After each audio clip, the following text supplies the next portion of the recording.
வணக்கம். காதலும் காமமும். அத்தியாயம் 2. இல்லை. இருவரும் ஒரே நேரத்தில் சொன்ன அந்த வார்த்தை மீனாவின் மனதில் ஏதோ ஒரு சிறிய சந்தேகத்தை விதைத்தது. சரி, நீங்க 2 பேரும் ஏன் இவ்வளவு பதறீங்க என்று சிரித்துக்கொண்டே கேட்டாள். ஒண்ணுமில்லை என்றான் அரவிந்த். காவியாவும் அமைதியாக தலையசைத்தாள். ஆனால் அந்த இரவு மூவருக்கும் தூக்கம் வரவில்லை. அடுத்த நாள் காலை அலாரம் அடிக்கும் முன்பே அரவிந்த் விழித்து விட்டான். குளித்துவிட்டு அமைதியாக சட்டையை அணிந்தான். மீனா சமையல் அறையில் காலை உணவு தயார் செய்து கொண்டிருந்தாள்.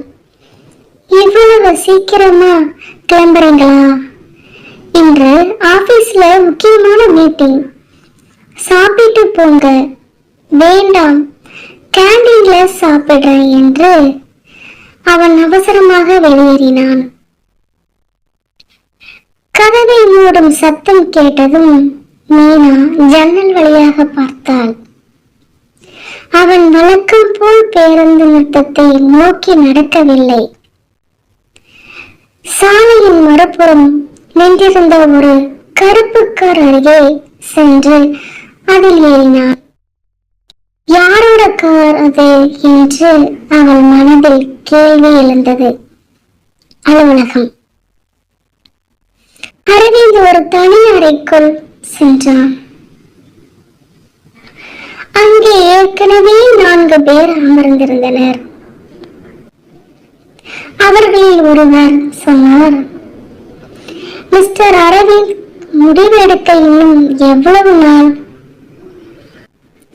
எனக்கு கொஞ்சம் டைம் வேணும் என்று அரவிந்த் கூறினான்.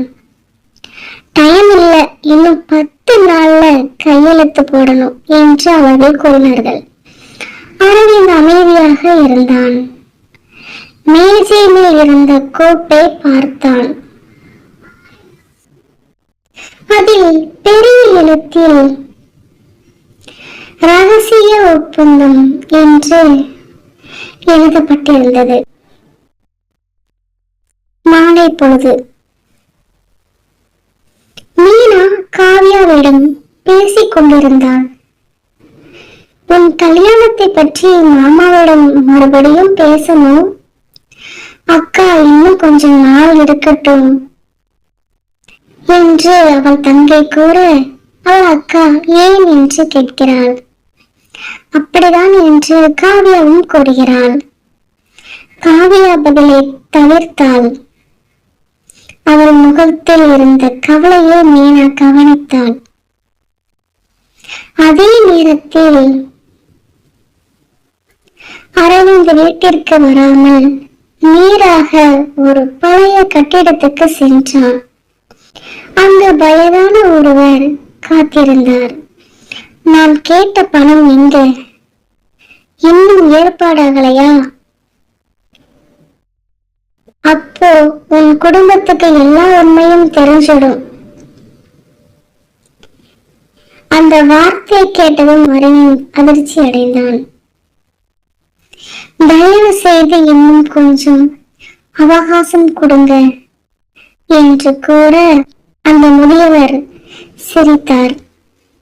15 வருஷம் மறைச்ச உண்மை இன்னும் எவ்வளவு நாள் மறைக்க போற என்று அவர் கூற, அதே இரவு மீனா வீடு சுத்தம் செய்து கொண்டிருந்தாள். அரவிந்தின் பழைய அலமாரியை திறந்தாள். ஒரு பழைய கோப்பு கீழே விழுந்தது. அதை எடுத்தாள். உள்ளே சில ஆவணங்கள். அவற்றுக்கு நடுவில் ஒரு பழைய புகைப்படம். அதில் இளம் வயதில் இருந்த அரவிந்த், அவன் அருகில் நின்று சிரித்துக் கொண்டிருந்த ஒரு இளம் பெண். புகைப்படத்தின் பின்புறம் கையெழுத்தில் என்றும் உனக்காக என்று எழுதப்பட்டிருந்தது.